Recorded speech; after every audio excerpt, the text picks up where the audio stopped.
अस्सलामु अलैकुम वरहमतुल्लाहि वबरकातुहू। शाद स्टडी हब चैनल में आपका इस्तकबाल है। मैं मोहम्मद दिलशाद छठी जमात की किताब अपनी ज़बान का छठा सबक लेकर आपकी खिदमत में हाजिर हूँ। आज के सबक का उन्वान है आसमानी दोस्त। चलिए शुरू करते हैं।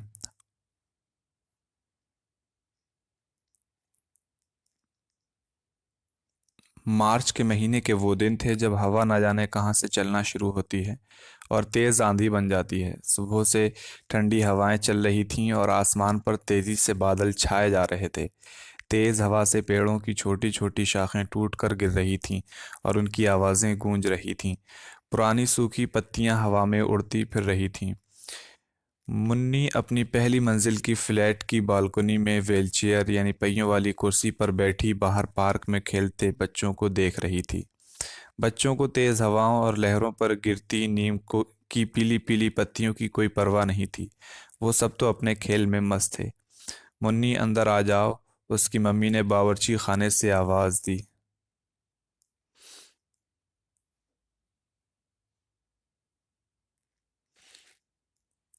एक मिनट मम्मी, मुन्नी ने कपकपाती आवाज में कहा और व्हील चेयर में जोर लगाकर आगे को झुकी और खेल देखने लगी। उसकी मम्मी बाहर बालकनी में आ गई। मुन्नी गुड़िया, हवा बहुत तेज चल रही है, बाहर बैठना ठीक नहीं है। चलो अंदर चलो, अच्छी बेटी है मेरी। मुन्नी उसी तरह बालकनी से झांकती रही। बस जरा सी देर उसने जिद की। उसकी मम्मी ने पार्क में खेलते बच्चों को देखा, लंबी ठंडी सांस ली और अंदर जाते हुए बोली, ध्यान रखना, बारिश शुरू होने से पहले ही अंदर आ जाना। मैं नहीं चाहती कि तुम भीगो। मुन्नी 12 साल की थी और माजूर थी यानी वो पैरों से अपाहिज थी। वो अपनी कमीज के बटन नहीं लगा सकती थी, मगर वो घिसट घिसट कर चल सकती थी। उसने दांत साफ करना और चमचे की मदद से खाना सीख लिया था। वो अपनी व्हील चेयर भी खुद चला लेती थी। वो एक ख़ास तरह के स्कूल में जाती थी जहाँ उसे कुछ ख़ास किस्म की कसरत और बोलने की मश्क कराई जाती थी,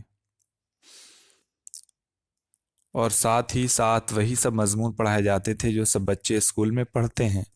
मगर मुन्नी का कोई दोस्त नहीं था। उसे इस घर में आए हुए 6 महीने हो गए थे, मगर अब तक कोई ऐसा नहीं था जो मुन्नी के साथ खेले। पड़ोस के सारे बच्चे अपने अपने खेलों और स्कूल में मसरूफ रहते थे। उन्होंने मुन्नी से दोस्ती नहीं की थी। वो वक्त गुजारने के लिए मुन्नी का सबसे अच्छा मशगला बच्चों को खेलते हुए देखना था। बारिश की बड़ी बड़ी बूंदें गिरने लगी, मगर बच्चे अपने खेल में लगे रहे। बड़ी सी लाल गेंद ऊपर नीचे उछलती रही। अचानक बच्चों के बीच एक और गेंद आ गई, एक कत्थई रंग की गेंद। लड़कियों ने चीखें मारी और लड़के गला फाड़ फाड़ कर चिल्लाने लगे। एक लड़का गेंद को छूने के लिए झुका, तभी अचानक उसने पर फड़फड़ाए और उड़ गई।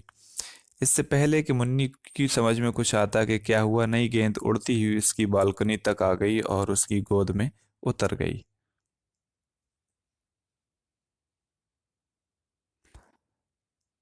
मारे हैरत के एक पल तो मुन्नी की समझ में कुछ न आया। जब जरा संभली तो देखा कि उसकी गोद में जो चीज है वो गेंद नहीं, एक चिड़िया है जो डर के मारे सुकड़ी सिमटी उसकी गोद में बैठी है। बारिश अब तेज हो गई थी।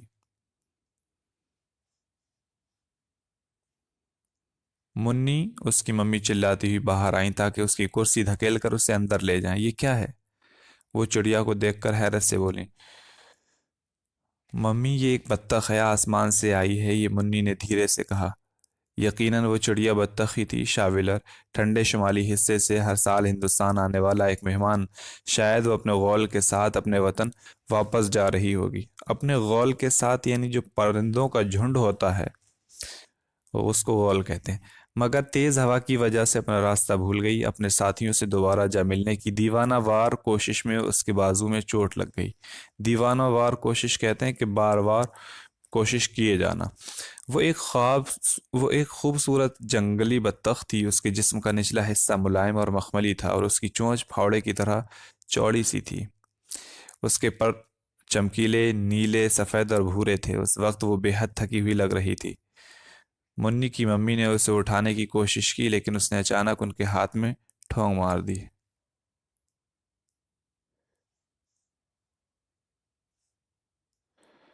हाय, वो चिल्लाई और अपना हाथ पीछे खींच लिया। वो एकदम तड़पी और लुढ़क कर कमरे के कोने में सिमट कर बैठ गई। शाम तक मुन्नी और उसकी मम्मी बत्तख को कुछ खिलाने की कोशिश करती रहीं। उन्होंने उसके सामने रोटी के टुकड़े, फलियां और फल सब कुछ रखा, मगर उसने कोई चीज़ छुई तक नहीं। मम्मी, इसे कुछ पके चावल कुचल कर दूध के साथ दीजिए, मुन्नी ने मशवरा दिया। उसकी मम्मी ने एक प्याले में पके हुए चावल डालकर कुचले, उसमें दूध शक्कर मिलाया, चिड़िया की चोंच खोली और रोशनाई भरने वाले ड्रॉपर से उसे खिलाया। जैसे ही उसके पेट में खाना गया, बत्तख कुछ चाको चौबंद सी नजर आने लगी। उसकी आंखें चमकने लगीं और उसने अपने पर खोलने की कोशिश भी की, मगर एक दो बार कोशिश करने के बाद टाल गई। मुझे मालूम है मम्मी, इसका नाम क्या है। मित्रा नाम है इसका, मुन्नी ने कहा और उसकी मम्मी मुस्कुरा दी। हम मित्रा को कहाँ लिटाएं मुन्नी, उसके पापा ने उससे पूछा। पापा, मैं चाहती हूँ ये मेरे पास रहे, शायद उसे रात में मेरी ज़रूरत पड़े, मुन्नी ने कहा। आखिर उन्होंने मित्रा को एक तिनकों की टोकरी में बिठाकर मुन्नी के पलंग के पास रख दिया। मुन्नी की उम्मीदों के खिलाफ मित्रा ने रात में उसे बिल्कुल नहीं जगाया। जब सुबह सवेरे उसकी आंख खुली तो मुन्नी को पहला ख्याल यही आया कि पलंग के पास रखी टोकरी में झांक कर देखे, मगर डर और घबराहट से उसका हाल खराब हो गया जब उसने देखा कि टोकरी खाली है। मित्रा, मित्रा, मुन्नी एक कोहनी के बल उठकर चिल्लाई और उसने देखा कि वो बाथरूम में से आंखें चमका चमका कर उसे देख रही है। वो खिलखिलाकर हंस पड़ी। बत्तख बस फुदक फुदक कर चल पाती थी। वो उड़ने की जान तोड़ कोशिश कर रही थी। जान तोड़ कोशिश करना, मगर बहुत ज्यादा कोशिश करने के माना में। जब मुन्नी घिसट घिसट कर उसके पास पहुंची तो उसने पर फड़फड़ाए और फुदक कर दूर चली गई। मुन्नी ने बड़ी मुश्किल से जब उसे पकड़ा तो उसने फौरन ठोंग मार दी। ठोंग मारना मतलब चोंच मार देना। मुन्नी, क्या हुआ, उसकी मम्मी घबरा कर चिल्लाई और कमरे में आ गई। मगर जब उन्होंने बत्तख को अपनी बेटी के बाजुओं में देखा तो उनकी घबराहट खुशी में बदल गई। मैं तुम्हारे लिए और तुम्हारी दोस्त के लिए नाश्ता लाई हूं, उन्होंने ऐलान किया। जब मुन्नी ने मित्रा को दबोच कर उसे नाश्ता खिलाने की जब मुन्नी मित्रा को दबोच कर उसे नाश्ता खिलाने की कोशिश कर रही थी तो दरवाजे की घंटी बजी। जैसे ही मुन्नी की मम्मी ने दरवाज़ा खोला तो बच्चों की एक टोली ने उनको नमस्ते कहा। वो सब अपने स्कूल का साफ सुथरा यूनिफॉर्म पहने हुए थे। आंटी, की हम चिड़िया देख सकते हैं, उन्होंने पूछा।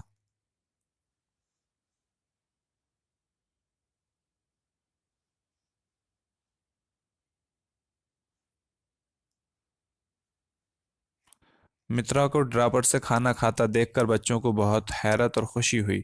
उन्होंने उसे पकड़ने में मुन्नी की मदद की। स्कूल की बस पकड़ने के लिए उन्हें जल्दी जाना था। हम दोपहर में फिर आएंगे मुन्नी, उन्होंने कहा। मुन्नी भी स्कूल जाने के लिए तैयार हो गई। बेचारी बत्तख अपने दोस्तों को कितना याद कर रही होगी। शाम को बच्चों में से एक लड़के बंटी ने बत्तख को देखते हुए कहा, अब तो उसके लिए नए दोस्त बनाना और भी मुश्किल है, क्योंकि अब ये लूली हो गई है। अंजू ने कहा और फौरन ही उसे ख्याल आया कि उसने क्या कह दिया, तो जल्दी से उसने मुंह दबा लिया। हम उसे ताकतवर बनाएंगे, मुन्नी ने कहा।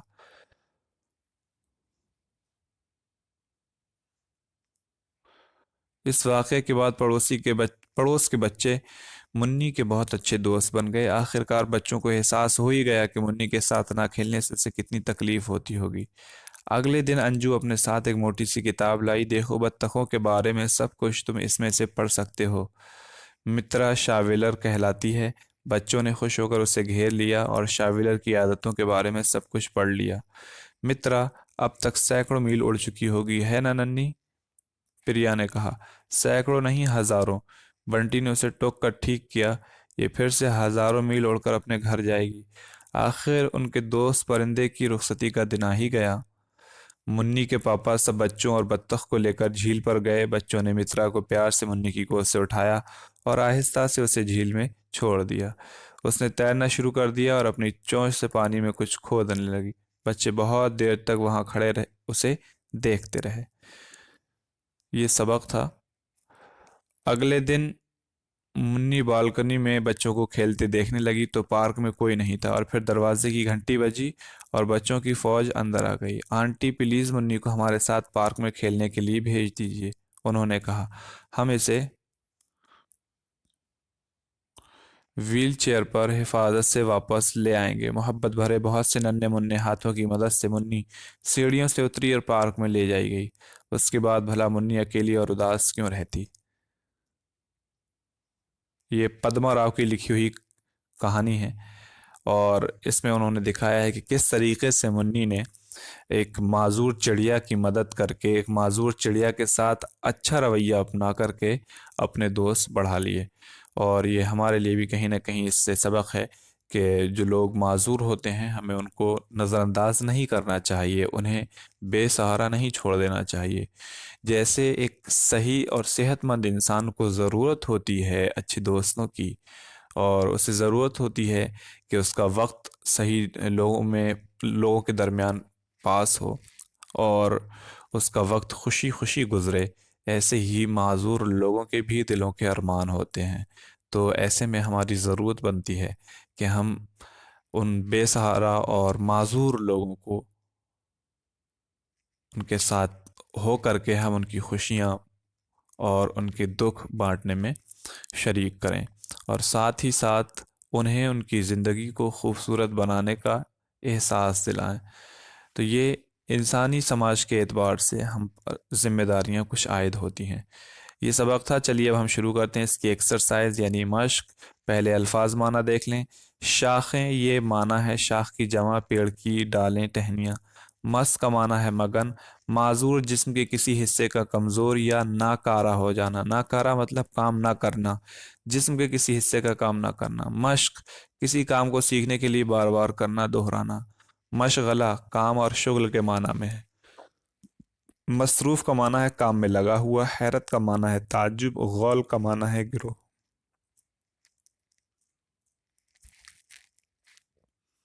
दीवाना वार का माना बेइंतहा शौक के साथ पुरजोश अंदाज में। मशवरा, इसका माना है राय और सलाह। ठोंग, इसका माना है चोंच। लूली, जिसका हाथ बेकार हो गया या ज़ाय हो गया। रुखसती, रवाना होना, जुदा होना। उदास, परेशान, सुस्त और गमगीन के माना में। चाको चौबंद, फुर्तीला और चुस्त। सोचिए और बताइए। आप सोचें और बताएं। मुन्नी अपनी बालकनी से पार्क की तरफ क्या देख रही थी। तो आप बता सकते हैं कि मुन्नी अपनी बालकनी से पार्क में खेल रहे बच्चों को देख रही थी। मुन्नी की मम्मी बार बार उसे अंदर आने को क्यों कह रही थी। मुन्नी की मम्मी बार बार उसे अंदर आने को इसलिए कह रही थी कि मुन्नी बारिश में कहीं भीग न जाए। मुन्नी घिसट घिसट कर क्यों चलती थी। इसका आसान सा जवाब ये है कि मुन्नी घिसट घिसट कर इसलिए चलती थी क्योंकि वो पैरों से माजूर थी। सवाल नंबर 4 में देखें। मुन्नी अपना कौन कौन सा काम खुद कर लेती थी। मुन्नी घिसट घिसट कर चल लेती थी, और मुन्नी चम्मच से खाना खाना सीख चुकी थी। मुन्नी के स्कूल में उससे क्या कराया जाता था। उसे ख़ास किस्म की कसरत कसरत कराई जाती थी, और वही मजमून पढ़ाए जाते थे जो आम तलबा को या आम स्टूडेंट्स को पढ़ाए जाते हैं। खाली वक्त में मुन्नी का मशगला क्या था। खाली वक्त में मुन्नी का मशगला था खेलते हुए बच्चों को देखना। मुन्नी की गोद में अचानक क्या चीज़ आकर गिरी। मुन्नी की गोद में अचानक एक बत्तख आकर गिरी या एक चिड़िया आकर गिरी। मुन्नी ने चोट खाई हुई बत्तख की किस तरह मदद की। मुन्नी ने ड्रॉपर से खाना खिलाकर एक बत्तख की मदद की। बत्तख के आने के बाद पड़ोस के बच्चे मुन्नी के पास क्यों आए। बत्तख के आने के बाद पड़ोस के बच्चे मुन्नी के पास इसलिए आए ताकि वो बत्तख को देखें, बत्तख को छुएं। अंजू ने कुछ कहते कहते जल्दी से अपना मुंह क्यों दबा लिया। क्योंकि अंजू को एहसास हो गया था कि अंजू ने कुछ गलत कह दिया है। अंजू ने कहा कि अब ये तो उड़ भी नहीं सकती क्योंकि वो लूली हो चुकी है। मोहब्बत भरे बहुत से नन्हे मुन्ने हाथ मुन्नी को कहाँ ले गए। मोहब्बत भरे बहुत से नन्हे मुन्ने हाथ मुन्नी को पार्क में ले गए। उसके बाद हम दूसरी मश्क देख लें। वाहिद से जमा और जमा से वाहिद बनाइए। मजमून, ये वाहिद है तो हम इसकी जमा बनाएंगे मज़ामीन। मशगला, ये वाहिद है, इसकी जमा आएगी मशागिल। वक्त, इसकी जमा होगी औकात। किताब, इसकी जमा होगी कुतुब। एहसासात, ये जमा है, इसका वाहिद होगा एहसास। अफवाज, ये जमा है और इसका वाहिद होता है फौज। आंखें, इसका वाहिद होगा आंख। अब खाली जगह को सही लफ्जों से भरिए। मुन्नी अपनी बालकनी में व्हीलचेयर पर बैठी बाहर पार्क में खेलते बच्चों को देख रही थी। मुन्नी ने दांत साफ करना और चम्मच की मदद से खाना खाना सीख लिया था। मुन्नी को स्कूल में कुछ खास किस्म की कसरत और बोलने की मशक कराई जाती थी। पड़ोस के सारे बच्चे अपने अपने खेलों और स्कूल में मशगूल रहते थे। उन्होंने मुन्नी से दोस्ती नहीं की थी। शायद वो अपने दोस्तों के साथ अपने वतन वापस जा रही होगी, मगर तेज हवा की वजह से अपना रास्ता भूल गई हो। जैसे ही उसके पेट में कुछ खाना गया, बत्तख कुछ चाको चौबंद सी लगने लगी, उसकी आंखें चमकने लगी। इस वाक़े के बाद पड़ोस के बच्चे मुन्नी के बहुत अच्छे दोस्त बन गए। आखिरकार बच्चों को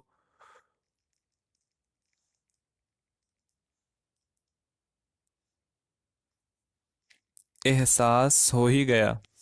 उसके बाद भला मुन्नी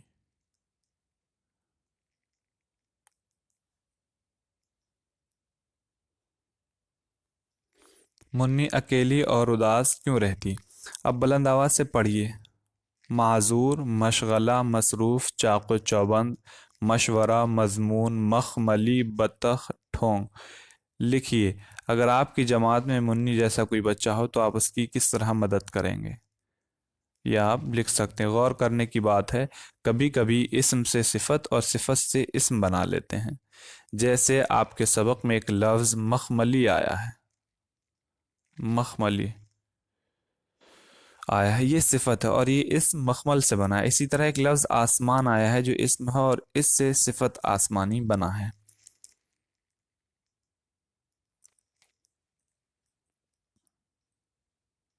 शाविलर ठंडे शुमाली हिस्से से हर साल हिंदुस्तान आने वाला एक मेहमान। शायद वो अपने गौल के साथ अपने वतन वापस जा रही होगी, मगर तेज़ हवा की वजह से अपना रास्ता भूल गई। अपने साथियों से दोबारा जा मिलने की दीवानावार कोशिश में उसके बाजू में चोट लग गई। वो एक खूबसूरत जंगली बत्तख थी। उसके जिस्म का निचला हिस्सा मुलायम और मखमली था और उसकी चोंच फावड़े की तरह चौड़ी सी थी। उसके पर चमकीले नीले, सफ़ेद और भूरे थे। उस वक्त वो बेहद थकी हुई लग रही थी।